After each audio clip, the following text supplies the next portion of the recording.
মা সন্তান হারানোর কষ্ট কত বড়।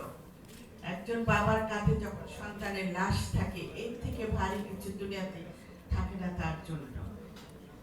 একজন স্ত্রী তার স্বামীকে হারিয়েছে।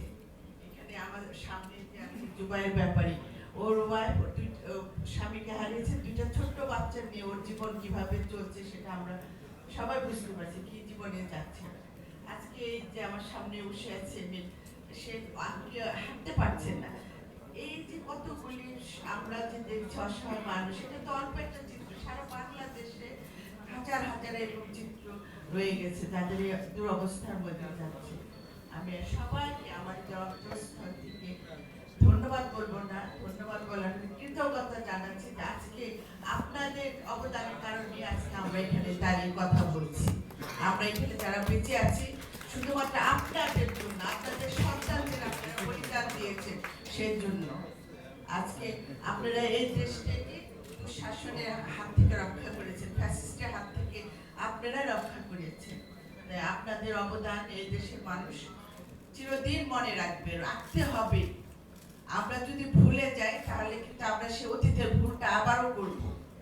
আমাদের ভোলা যাবে না, আমাদের ইতিহাস নিয়ে শিক্ষা নিতে হবে। যে রক্তের উপর দাঁড়িয়ে আমরা আজকে কথা বলছি, সে রক্তের মূল্যায়ন করতে হবে, সম্মান দিতে হবে। আমি আমার এখানে যারা আছেন, উপস্থিত আছেন, আমার সাংবাদিক ভাইরা আছেন, তাদের সবার কাছে একটাই কথাই বলবো, আমাদের এই যে আমার ছোট ছোট সন্তানরা যে দেশপ্রেম আমাদের শিখেছে, দেশকে কিভাবে ভালোবাসতে হয়, কিভাবে ফ্যাসিস্টের বিরুদ্ধে আন্দোলন করতে হয়, সমস্ত শিক্ষা কিন্তু আমরা এই জুলাই যোদ্ধাদের কাছ থেকে পেয়েছি। তাদের আমাদের চিরদিন মনে রাখতে হবে।